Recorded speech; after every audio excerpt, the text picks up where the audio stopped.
Folic acid है क्या, करता क्या है? हमें स्टार्ट तो ये करना चाहिए प्रेगनेंसी से 3 मंथ्स पहले, लेकिन पेशेंट आता ही नहीं है। शुरू के 3 महीने ये वो टाइम है जिसमें बच्चा उसकी पूरी एक फॉर्मेशन होनी है। इस फॉर्मेशन के लिए हमें फोलिक एसिड रिक्वायर्ड है। अगर आप सिर्फ एक ये टैबलेट इस्तेमाल कर लेते हैं तो कितने ऐसे मसले हैं जिनसे आप बच सकते हैं। ये जो बड़ा ऑपरेशन है इसकी क्या पाकिस्तान के अंदर रेशो है? इसकी रेशो पाकिस्तान में बहुत ज्यादा है। जो WHO ने इसकी रेशो दी है कि जितना होना चाहिए वो 10 से 15% मैक्सिमम होना चाहिए, मैक्सिमम। लेकिन जो पाकिस्तान के करंट दादोशुमार है स्टैटिस्टिक, उसके मुताबिक ये 50% से भी ज्यादा हो रहा है। आजकल की जो खवातीन है, जैसे ही पता चलता है कि प्रेग्नेंट हो गई है तो वो बिस्तर पर बैठ जाती है कि अब मैंने तो पाँव भी नीचे जमीन पे नहीं लगाना। अब अगर एक पेशेंट 9 महीने बेड से ही नहीं उठा, इतना वो एक नाजुक पेशेंट है, तो क्या वो 4 या 5 घंटे दर्द बर्दाश्त करेगा? अस्सलाम वालेकुम नाज़रीन, न्यू प्लस में खुश आमदीद। नाज़रीन, आप फ्रेम के जानिब देख रहे हैं, ये हमारे साथ मौजूद हैं आज डॉक्टर ज़ारा वसी जो कि गायनेकोलॉजिस्ट हैं। इनको स्पेशली हमने दावत दी और जानने की कोशिश करेंगे कुछ प्रेगनेंसी के हवाले से जो मसले मसाइल होते हैं, कुछ जो अद्वियात लोग इस्तेमाल करते हैं और कुछ जो डाइट है और सारी चीज़ें जो हैं वो आज हम इनसे जानने की कोशिश करेंगे कि जो खवातीन घर बैठी हैं और वो ज़ाहिर है कई ऐसी खवातीन भी होती हैं जो गायनेकोलॉजिस्ट तक भी रसाई उनकी नहीं होती या मुश्किल होती है, वो शर्माती हैं, तो उनके लिए बड़ी आसान सी आज जो है ये वीडियो हम बना देंगे। सबसे पहले अस्सलाम वालेकुम मैम। वालेकुम अस्सलाम, कैसी हैं आप? खैरियत से हैं? ठीक है जी, अल्लाह का शुक्र। एक फोलिक एसिड है जी जी, जिसका इस्तेमाल डॉक्टर्स भी कहते हैं और लोग अक्सर ऐसे भी हैं जो खुद भी खरीद के वो शुरू कर देते हैं, तो ये बेसिकली है क्या, किस पर्पस के लिए? फॉलिक एसिड बेसिकली फौलाद की गोली है, छोटी सी टैबलेट है।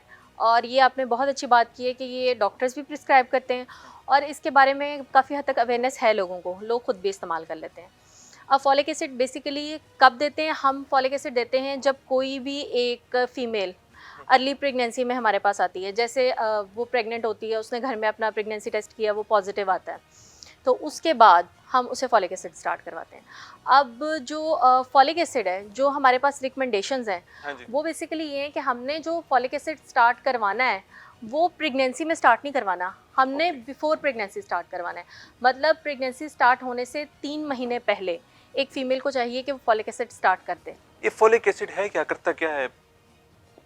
बेसिकली मसला इसमें ये है कि फॉलिक एसिड के साथ ही हम एक बात कर लेते हैं। बेसिकली मसला ये है कि पाकिस्तान के अंदर अभी भी लैक ऑफ एजुकेशन बहुत ज़्यादा है, इलिटरेसी है, अवेयरनेस नहीं है। हाँ जी। तो जैसे मैंने बात की कि हमें स्टार्ट तो ये करना चाहिए प्रेगनेंसी से 3 मंथ्स पहले, हाँ जी। लेकिन पेशेंट आता ही नहीं है। ये भी बड़ी गनीमत है कि पेशेंट अगर प्रेगनेंसी में भी डॉक्टर के पास आ जाते हैं, क्योंकि अवेयरनेस नहीं है। अब ये करता क्या है? बेसिकली जो हमारे पास प्रेगनेंसी है उसे हम 3 हिस्सों में डिवाइड करते हैं, पहले 3 महीने, मिडिल के 3 महीने और लास्ट के 3 महीने। हाँ जी। अब जो हमारे पास शुरू के 3 महीने हैं, ये वो टाइम है जिसमें आपकी जो एक बच्चा है उसकी पूरी एक फॉर्मेशन होनी है। जी। मतलब उसके, आप अगर सादा अल्फाज में कहें, उसके आज़ा बनने हैं। उसमें जितने भी आज़ा हैं, उसका दिमाग, उसकी रीढ़ की हड्डी, उसके दिल, गुर्दे, जिगर, फेफड़े, सारा उसकी फॉर्मेशन होनी है। और इस फॉर्मेशन के लिए हमें फॉलिक एसिड रिक्वायर्ड है। ओके ओके, मतलब ये हर खातून के लिए जरूरी है? ये हर खातून के लिए ज़रूरी है, लेकिन कुछ ख़वातीन ऐसी हैं जिनके लिए इसकी ज़्यादा डोज रिक्वायर्ड होती है। ओके, अच्छा। इसकी डिफरेंट डोजेज़ हैं। जैसे अगर हम बात करें तो जो इसकी डोजेज़ होती हैं 400 माइक्रोग्राम, माइक्रो सबसे छोटा होता है ना, 600 माइक्रोग्राम, हाँ और फिर 5 मिलीग्राम, मिलीग्राम ज़रा बड़ा है। टैबलेट का साइज़ उतना ही होता है, लेकिन हम उसके अंदर जो डोज़ है उसकी बात करें। जी जी। अब अगर एक पेशेंट हमारे पास आती है, उसको कोई मसला मसाइल नहीं है, फर्स्ट प्रेगनेंसी है, फैमिली हिस्ट्री भी अच्छी है, कोई उसमें इस तरह का इशू नहीं है, तो उसे जनरली हम जैसे 400 या 600 माइक्रोग्राम की दे देते हैं। लेकिन अगर हमारे पास एक पेशेंट आती है, उसमें मसले मसाइल हैं, उसकी एक बहुत लंबी लिस्ट है। मसले मसाइल की लंबी जी, उसमें ये हो सकता है कि पहले उसके कोई ऐसे बच्चे की पैदाइश हुई है। ये बहुत इंपॉर्टेंट है कि अगर किसी खातून के घर पहले ऐसे बच्चे की पैदाइश हुई है, ये आपने भी सुना होगा, कमर पे फोड़ा। बच्चे अक्सर पैदाइश के बाद आते हैं कि कमर पे फोड़े होते हैं, मगज़ सारा जो होता है, ये रीढ़ की हड्डी, वो बिल्कुल ऊपर पड़ी होती है, प्रॉपर उसकी फॉर्मेशन नहीं होती। या दिल के मसले होते हैं, जैसे हम कहते हैं हार्ट डिफेक्ट्स होते हैं या न्यूरल ट्यूब डिफेक्ट्स होते हैं। या ऐसे भी बच्चे होते हैं जिनके बॉडी होती है, धड़ है, लेकिन सर नहीं होता, मतलब गर्दन के ऊपर बिल्कुल ऐसे फ्लैट होते हैं। तो ये भी सिर्फ फॉलिक एसिड की कमी की वजह से है। अच्छा, जो एबनॉर्मल बच्चे पैदा होते हैं तो हम कह सकते हैं कि ये भी फोलिक एसिड की कमी की वजह से हो रहे हों? बहुत सारी ऐसी एबनॉर्मेलिटीज़ हैं जिनका डायरेक्टली लिंक फॉलिक एसिड से है। जैसे मैंने बताया कि ये जो बच्चे का जो नर्वस सिस्टम है, दिमाग से लेकर नीचे रीढ़ की हड्डी तक जितना भी है, उसकी जितनी डेवलपमेंट है, उस सब के लिए हमें फॉलिक एसिड रिक्वायर्ड है। फिर बच्चे के दिल की जो उसके हार्ट के मसले कार्डियक जो भी उसकी फॉर्मेशन है उसके लिए हमें फॉलिक एसिड रिक्वायर्ड है। एक आपने बहुत कॉमन सा मसला देखा होगा, होंठ कटे तालू कटे बच्चे, जी जी। क्लेफ्ट लिप और क्लेफ्ट पैलेट, उसका भी लिंक डायरेक्टली फॉलिक एसिड के साथ है। तो बहुत सारे मसाइल ऐसे हैं जिन्हें हम सिर्फ एक छोटी सी गोली, बहुत छोटी सी इतनी सी गोली होती है, हाँ जी। और इसका सबसे अच्छी इसकी बात ये है कि एक ये बहुत चीप है, बहुत सस्ती अवेलेबल है मार्केट में, ओके। और मतलब इजीली अवेलेबल है। और ये हुकूमत पाकिस्तान की तरफ से गवर्नमेंट हॉस्पिटल्स में वैसे भी अवेलेबल है। मतलब अगर आप जस्ट चाहें तो आपको बिल्कुल फ्री ऑफ कॉस्ट पे मिल सकती है, और अगर आप खुद से भी लेना चाहें किसी मेडिकल स्टोर से तो इसकी बहुत मिनिमल सी प्राइस है, अंडर 1000 रुपीज़ आपको 2 से 3 महीने की डोज मिल जाएगी। मतलब 1000 से भी नीचे, इससे सस्ता क्या होगा अब। और जबकि इसके जो फ़वायद हैं वो बेतहाशा हैं। अगर आप सिर्फ एक ये टैबलेट इस्तेमाल कर लेते हैं तो कितने ऐसे मसले हैं जो जिनसे आप बच सकते हैं। और इसमें सिर्फ ये ना इस्तेमाल करने की वजह से बहुत सारी जो फिर ख़वातीन हैं वो हमारे पास लेट आती हैं। जैसे मैंने ये बात पहले भी मेंशन की है कि फॉलिक एसिड का जो रोल है हमारे पास वो पहले 3 माह में है, जब बच्चे के आज़ा बनने। अब अगर एक फ़ीमेल हमारे पास आ ही लेट रही है, 4th मंथ में आती है, 5th मंथ में आती है, फ़ायदा नहीं होगा। हाँ, और आप यकीन करें मैंने ऐसे प्रैक्टिकली बेतहाशा पेशेंट्स देखे हैं और बहुत अच्छी अच्छी फैमिलीज़ के पेशेंट देखे हैं, सिर्फ अवेयरनेस ना होने की वजह से कि उनके बच्चों के फिर न्यूरल ट्यूब डिफेक्ट्स होते हैं, सर नहीं बने होते या कमर पे फोड़े होते हैं, और फिर वो मतलब हमसे लिटरली रिक्वेस्ट करते हैं कि आप हमें ड्रिप्स लगा दें, टीके लगा दें, हाई डोज दे दें, इसको कवर कर दें, लेकिन ये कवर नहीं हो सकता। हाँ, अच्छा, कोई खातून जो है पहली बार प्रेग्नेंट हुई है तो उसको कैसे पता चलेगा, या डॉक्टर्स को कैसे पता चलेगा कि उसको ज़्यादा डोज देनी है या कम डोज देनी है? कोई टेस्ट होते हैं या किस तरीके के साथ वो पता चलता है? बहुत ज़्यादा अच्छा क्वेश्चन है आपका। इसमें उस फीमेल की जो सारी हिस्ट्री है, उसकी अपनी हिस्ट्री कि अगर उसके पहले बच्चे हैं तो, फिर उसकी फैमिली की हिस्ट्री कि अगर उसमें एबनॉर्मल बच्चों की कोई हिस्ट्री है, जिस तरह ये जो भी हमने सारे डिफेक्ट गिने इनकी, या फिर कुछ बीमारियां ऐसी हैं जैसे अगर उसको शुगर है या उसको थैलेसीमिया है, हमारे रीजन में थैलेसीमिया भी बहुत कॉमन है, फिर खून की कुछ और बीमारियां होती हैं जैसे सिकल सेल एनीमिया है, या मिर्गी के दौरे पड़ते हैं उसको और वो मिर्गी की मेडिसिन लेती है, एपिलेप्सी। तो ये कुछ कंडीशंस होती हैं जिनमें हमने हाई डोज ही देना है। और एक बहुत कॉमन कंडीशन मैं गिनना चाहूँगी, ओबेसिटी, मोटापा, जो आजकल बहुत कॉमन है, उसमें भी आपने हाई डोज फॉलिक एसिड लेनी है क्योंकि लो डोज आपकी बॉडी पे इफेक्ट ही नहीं करेगी। तो इन सारी सिचुएशंस में आपने हाई डोज लेनी है। सिंपल सा फार्मूला ये है कि जैसे ही आपका टेस्ट पॉजिटिव आए आप अपनी डॉक्टर के पास जाएं जो कि क्वालिफाइड हो, वो आपके सारे रिस्क फैक्टर देखेंगे और आपको सजेस्ट कर देंगे, और जो वो सजेस्ट करें आप उसको लें। इतनी सी टैबलेट्स आपको बेतहाशा फ़वायद दे के बहुत सारे मसाइल से बचा सकती है। अच्छा, अब हम बात करते हैं, ज़ाहिर है ख़वातीन अक्सर आम ख़वातीन के हवाले से तो आम अल्फाज इस्तेमाल करते हैं, बड़ा ऑपरेशन। ये जो बड़ा ऑपरेशन है इसकी क्या पाकिस्तान के अंदर जो है क्या रेशो है, नॉर्मल है या ज़्यादा है? इसकी रेशो पाकिस्तान में बहुत ज़्यादा है। जो WHO ने इसकी रेशो दी है कि जितना होना चाहिए वो 10 से 15% मैक्सिमम होना चाहिए, मैक्सिमम। लेकिन जो पाकिस्तान के करंट जो अदादोशुमार है, स्टैटिस्टिक्स, उसके मुताबिक ये 50% से भी ज़्यादा हो रहा है। ओहो, तो इसकी क्या वजह? ये अक्सर कहते हैं कि डॉक्टर्स पैसों की खातिर कह देते हैं कि आपका तो ऑपरेशन बड़ा ऑपरेशन ही होना है, तो ये हकीकत है या? देखें, ताली हमेशा 2 हाथों से बचती है। इसमें अगर आप डायरेक्टली सिर्फ डॉक्टर को ब्लेम करें तो उसमें ये है कि उसमें बहुत सारी चीज़ें हैं। जैसे अगर किसी का सिजेरियन होता है तो सबसे पहले आप देखें कि किस वजह से होता है। मैंने जो अपनी अब तक की प्रैक्टिस में सिजेरियन की सबसे बड़ी वजह देखी है उसमें पेशेंट बिहाफ पे नेग्लिजेंस है। कैसे कि हमारे यहाँ जो देहात के एरियाज़ हैं, पेरिफेरी के एरियाज़ हैं, छोटे एरियाज़ हैं, वहाँ ये रवाज ही नहीं है कि आपने 9 महीने चेक करवाना है, बल्कि ये चीज़ एक फ़ख्र समझी जाती है कि पेशेंट्स हमारे पास 9 मंथ्स के बाद आते हैं और वो कहते हैं डॉक्टर साहब मैंने 9 महीने कहीं भी चेक नहीं करवाया और अब आप मेरी डिलीवरी कर दें। तो आपको ऐसे पेशेंट के बारे में कुछ पता ही नहीं है, मतलब आप उसके बारे में अनश्योर है ना कि वो माँ का स्टेटस कैसा है, उसकी हेल्थ कैसी है, बच्चे का स्टेटस कैसा है। और मोस्टली जो मदर 9 मंथ्स डॉक्टर के पास नहीं गई, एक कॉमन सेंस की बात है कि उसका बच्चा कॉम्प्रोमाइज्ड है, मतलब वो एक हेल्दी बच्चा नहीं है। तो इस वजह से जब बच्चे में प्रॉब्लम्स होती हैं कि उसकी ग्रोथ का मसला है, पानी का मसला है, आवल का मसला है, सांस और खुराक की नालियों का मसला है, या माँ में 9 महीने उसने चेक ही नहीं कराया, शुगर का मसला है, बीपी का मसला है, तो उस सिचुएशन में जब प्रेगनेंसी इतनी कॉम्प्लिकेट हो चुकी है तो फिर मोस्टली सिजेरियन होते हैं। अगर आप चाहते हैं कि आपकी नॉर्मल डिलीवरी हो, और ये चीज़ मैं अपने एक्सपीरियंस से बता रही हूँ कि जो बड़े शहर हैं जहाँ पे एजुकेशन ज़्यादा है वहाँ पे नॉर्मल डिलीवरीज़ की रेशो ज़्यादा है, क्योंकि वहाँ पे लोगों को अवेयरनेस है, वो 9 मंथ्स जाते हैं वो चेक करवाते हैं। और एक पेशेंट जो 9 मंथ्स डॉक्टर को कॉन्फिडेंस में लेता है, चेक और करवाता एक है, ही डॉक्टर के पास जा रहा है। ये बहुत इंपॉर्टेंट है। क्योंकि देखिए अगर एक पेशेंट एक ही डॉक्टर के पास जा रहा है, ये डॉक्टर की मॉरल, एथिकल और प्रोफेशनल रिस्पॉन्सिबिलिटी बन जाती है कि मैंने इसकी गारंटी लेनी है। अब वो आधी रात को भी, हम मुझे खुद अगर पेशेंट आधी रात को भी बुलाएंगे, वो मेरा पेशेंट है तो मैंने जाना है, मेरे पास कोई एक्सक्यूज़ नहीं है, ठीक है ना। लेकिन जब आप डॉक्टर बदलते हैं, आप 2 महीने किसी को चेक करा रहे हैं, 2 महीने किसी को, तो एंड में कोई भी बंदा आपकी रिस्पॉन्सिबिलिटी नहीं लेता। तो अगर पेशेंट सीरियस है, अपनी केयर को लेके 9 मंथ्स प्रॉपर चेक करवाता है, सारा कुछ चलता है, तो बहुत कम जेन्युइन ऐसी रीजंस हैं जिनमें सिजेरियन बनता है, बहुत कम। लेकिन मैंने पहले भी मेंशन किया क्यों होते हैं, क्योंकि पेशेंट खुद को लेके खुद बहुत कम सीरियस हैं। तो अगर आप चाहते हैं कि आपकी नॉर्मल डिलीवरीज हों, आपके बच्चे हेल्दी हों, आप हेल्दी हों, तो उसमें आप खुद को पहले एक सीरियसनेस का एलिमेंट लाएं। अपनी सेहत को लेके आप खुद सीरियस होंगे तो फिर आपका डॉक्टर भी सीरियस होगा और आपके साथ सब कुछ अच्छा ही होगा। अच्छा, अगर बात की जाए पुरानी खवातीन की, जो वो देखा जाता था प्रेगनेंसी के बाद भी वो काम को जारी रखती थी, झाड़ू भी दे रही होती थी, बैठकर झाड़ू देना और तमाम घर के काम कर रही होती थी। लेकिन आजकल की जो खवातीन हैं, उनको अगर देखा जाए तो वो उसके बरक्स हैं। वो जैसे ही पता चलता है कि प्रेग्नेंट हो गई है तो वो बिस्तर पर बैठ जाती है कि अब मैंने तो पाँव भी नीचे जमीन पे नहीं लगाना, उसको खाना भी वहीं पे मिल रहा है, सब कुछ। तो ये भी वजह हो सकती है बड़ा ऑपरेशन की, क्योंकि पहले दाइयाँ भी कहा करती थी कि पहले दाई होती थी और वो हो जाता था बच्चा बड़ा आसानी से, और वो कहती थी कि आपने नहीं काम करने हैं, सब कुछ करना है। लेकिन अब जो है उसके बरक्स है। ये बिल्कुल एक वजह है। किस तरह से एक वजह है कि जो हमारे पास ओबेसिटी है, मोटापा है, ये एक बहुत बड़ी वजह है सिजेरियन सेक्शन की। और ये एक प्रैक्टिकल भी रियलिटी है और ये एक साइंटिफिक भी है।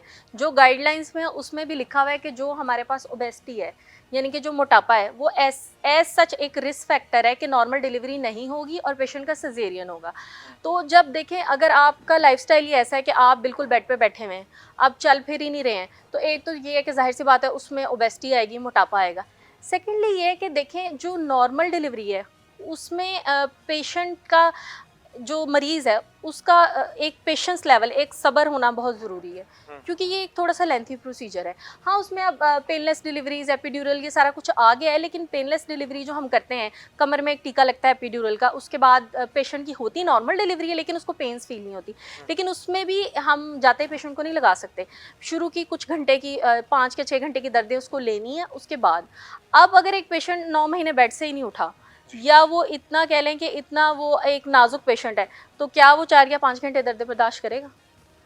एपिड्यूरल लगाने के लिए भी कुछ आपको दर्दें तो बर्दाश्त करनी पड़ेंगी ना। तो ये दोनों तरीकों से सिजेरियन की तरफ ये चीज़ लेके जाती है। जब आपका इनएक्टिव लाइफस्टाइल है कि एक तो आप में मोटापा आ रहा है, हाँ जी। दूसरा आप में बर्दाश्त कम है। आप में जब खुद ही दर्दें लेने की बर्दाश्त कम है तो फिर डॉक्टर भी घबरा जाएंगे। तो वो ऑटोमेटिकली एक सिचुएशन ऐसी क्रिएट हो जाती है कि वो चीज़ें सिजेरियन की तरफ चली जाती है। अच्छा, अब बड़ा ऑपरेशन हो गया, जाहिर है वो एक कट लगता है, पूरा एक प्रोसीजर है। तो अब उसके बाद केयर किस तरह की जाए या कैसे केयर की जा सकती कि है? अगर चलें एक पेशेंट का हो गया सिजेरियन, अब उसने केयर कैसे करनी है? अब इसके अंदर जो है ना, जैसे मैंने खुद भी अपनी प्रैक्टिस में पेशेंट से किए, इसमें पेशेंट का अपना बहुत ज़्यादा रोल है। कैसे? अब आपको आप खुद भी, अगर आप डॉक्टर नहीं भी हैं, आपको एक चीज़ का आइडिया होगा कि आपकी बॉडी में कहीं पे भी ज़ख्म लगता है या आपकी स्किन ख़राब होती है, तो पेशेंट को हम एडवाइस करते हैं आप प्रोटीन डाइट ज़्यादा लें, क्योंकि प्रोटीन जो है उससे आपकी हीलिंग होगी। अब प्रोटीन किन चीज़ों में होती है? प्रोटीन होती है अंडों में, गोश्त में, बड़ा गोश्त, जिससे आजकल अब दोबारा से वो आ रहा है, लेकिन पहले उस पर बहुत ज़्यादा कर दिया गया था कि बड़ा गोश्त खाने से कुछ मसाइल हो जाते हैं। जबकि रेड मीट जो है आपके पास सबसे अच्छा सोर्स है प्रोटीन का भी और बाकी सारी चीज़ों का भी। और इसके अलावा दालें हैं, आपके चने हैं, इन सारी चीज़ों में, दूध है, इसमें प्रोटीन होती है। तो इसमें जैसे हमारी घरों में बुजुर्ग ख़वातीन भी कहती थी कि छिले के टाइम में अंडे खाओ, यखनियाँ पियो, गोश्त खाओ, कीमा खाओ। लेकिन आजकल रवाज क्या है कि बच्चियाँ कहती हैं हमारा सिजेरियन हो गया, अब जो है ना हमने फटाफट वेट लूज़ करना है और हमने डाइटिंग करनी है। अगर आपने डाइटिंग करनी भी है तो आप, पहली बात तो ये कि जो 40 डेज़ होते हैं जिसे हम कहते हैं प्यूरपीरियम का टाइम या छिले का टाइम, उसमें अपनी बॉडी का ख्याल रखें। प्रोटीन डाइट ज़्यादा लें। डाइट करनी भी है तो कार्बोहाइड्रेट, रोटी वगैरह को कम करें, लेकिन प्रोटीन डाइट आप ज़्यादा लें, पहली चीज़। दूसरी चीज़ ये है सफाई सुथराई, ये एक बहुत बड़ा फैक्टर है। पेशेंट ये समझते हैं कि हमारा बड़ा ऑपरेशन हुआ है तो अब शायद हम नहाएंगे तो हमारा ज़ख्म ख़राब हो जाएगा, जबकि जो रियलिटी है वो इसके टोटली ऑपोजिट है। जो गाइडलाइंस में बात लिखी है वो ये है कि 48 घंटे के बाद जब मरीज़ डिस्चार्ज होकर घर जाता है, उसे डेली खुले पानी से, टूटी के पानी से, टैप वाटर से नहाना है अपने जख्म को साफ करना है और उसे हवा लगवानी है। जबकि ये एक कॉन्सेप्ट है कि शायद जब तक आपके टांके नहीं खुल जाते या छिला नहीं गुजर जाता आपने शॉवर नहीं लेना, लेकिन रियलिटी इसके ऑपोजिट है। दूसरा फैक्टर, और तीसरा फैक्टर ये है कि अगर जो है आपके डॉक्टर ने आपको केस टू केस वेरी करता है, कोई एंटीबायोटिक्स वगैरह नहीं है, तो वो आपने प्रॉपर्ली इस्तेमाल करनी है। अगर आप इन चीज़ों का ख्याल रखते हुए अपनी डाइट का, अपनी हाइजीन यानी कि सफाई सुथराई का, और साथ अपनी मेडिसिन का प्रॉपर यूज़ करें, तो बहुत कम चांसेस है कि आपका जो है वुंड इन्फेक्टेड होगा।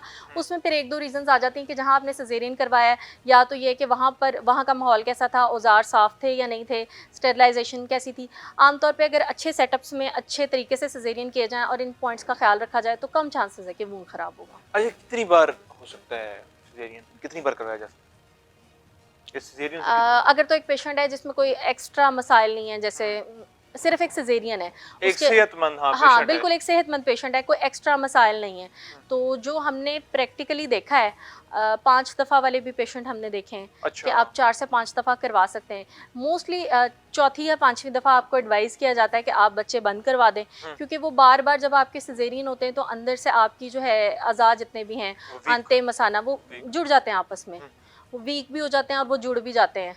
तो चौथी या 5वीं दफ़ा डॉक्टर आपको एडवाइस कर देते हैं, लेकिन आपकी कंडीशन पे डिपेंड करता है। जैसे अगर किसी के पास एक जेंडर है एक नहीं है, या उसके कुछ ऐसे मसाइल हैं कि उसे आगे करना है, तो डिपेंड करता है। अगर तो इंटरनल हालात बहुत अच्छे हैं, पेशेंट के अभी भी आज़ार ठीक हैं, तो छठे तक भी हमने देखे हुए हैं। लेकिन ये एक मतलब कोई रिकॉर्ड भी है इसका? कोई रिकॉर्ड मेरी एक फ्रेंड है, वो इजिप्ट में प्रैक्टिस करती हैं, तो उनसे मेरी कुछ दिन पहले बात हो रही थी, उन्होंने 9th सिजेरियन भी किया हुआ है। अच्छा, लेकिन ये कि इजिप्ट में हेल्थ फैसिलिटीज़ बहुत अच्छी हैं और वहाँ पे एनवायरनमेंट बहुत अच्छा है, तो ये वैसे ये एक एक्सेप्शन है, इस पे आपने नहीं रहना, ये मैंने वैसे आपको स्टेट किया। पाकिस्तान को देखते हुए 4 या 5। अच्छा, बात को आगे भी बढ़ाते हैं और इख्तिताम की तरफ भी लेके जाते हैं। बच्चा हो गया पैदा, अब बच्चा पैदा होने के बाद एक कॉन्सेप्ट जो आ जाता है कि इसका वो सर बिठाना है या माथा बिठाना है, वो पत्थर सा रख दिया जाता है उसके सर के साथ कि अब इसका माथा बिठाया जा रहा है, तो ये इसका कोई है कॉन्सेप्ट कि होता है ऐसा? वो पत्थर रखते हैं, रेत की थैलियाँ भी रखते हैं, और वो अगर आप साइंटिफिकली देखें तो जो बच्चा है उसका जो दिमाग है वो छोटा है और वो बहुत जल्दी से ग्रो करता है पैदाइश के बाद। तो जब आप इसको हर तरफ से हड्डियों को दबाते हैं, इधर से आप रेत की थैलियाँ रख रहे हैं, उधर से रख रहे हैं, आप इस तरह पुश करें, आप उस तरह पुश करें, तो उसकी ब्रेन डेवलपमेंट इफेक्ट होती है। आपने वो सुना होगा जो मंगोल बच्चे, दोले शाह की बच्चे जो होते हैं जिनको हम कहते हैं, उनके बेसिकली क्या होता है, सरों के ऊपर वो डाल दिए जाते हैं, कुछ हेड कैप्स डाल दी जाती हैं, जिससे केज डाल दिए जाते हैं, जिनसे उनके सर छोटे रह जाते हैं। तो यहाँ से आप इस कॉन्सेप्ट को देख सकते हैं कि जब आप उसकी ग्रोथ को खुद रिस्ट्रिक्ट कर रहे हैं कि इधर से दबा रहे हैं, उधर से दबा रहे हैं, तो जो उसके अंदर दिमाग है वो भी इफेक्ट हो रहा है। तो ये इसकी कोई अगर आपको बहुत ज़्यादा शौक है सर बनाने का या तो आप बच्चे का पोस्चर ठीक रखें। लाइक अगर आप उसको लिटा रहे हैं तो सीधा लिटाएं, या अगर आप उसको राइट साइड पे लिटा रहे हैं एक दिन, तो एक दिन आप उसको लेफ्ट साइड पे लिटा दें। का भी कोई तरीका है किस तरह उठाया जाए? इसमें नेक होल्डिंग का होता है ना, कि बच्चा जब छोटा होता है तो इनिशियल 4 या 5 महीने वो गर्दन नहीं संभालता, तो आपने उसको पीछे से सहारा देके उठाना है। ओके। अच्छा, एक और चीज जो देखी जाती है वो सर के ऊपर कुछ वो फॉन्टेनेले की शायद आप बात कर रहे हैं। जी बिल्कुल, जी। तो वो क्या है, उसकी भी कोई हकीकत है या वो भी बस ऐसे मिथी है? वो ये होता है कि जब बच्चे की पैदाइश होती है तो जो सर की हड्डियां हैं वो बहुत नरम होती हैं, और अल्लाह मियां ने उनको नरम इसलिए रखा है कि अगर एक बच्चा जो नॉर्मल लेबर के प्रोसेस से गुजरता है, मतलब उसकी नेचुरल बर्थ होती है, तो वो हड्डियाँ इतनी कह लें कि उनमें इतनी लचक होती है कि वो कोमोडेट करके थोड़ी सी आपस में जुड़ जाती हैं, बच्चा इजीली पैदा हो जाता है।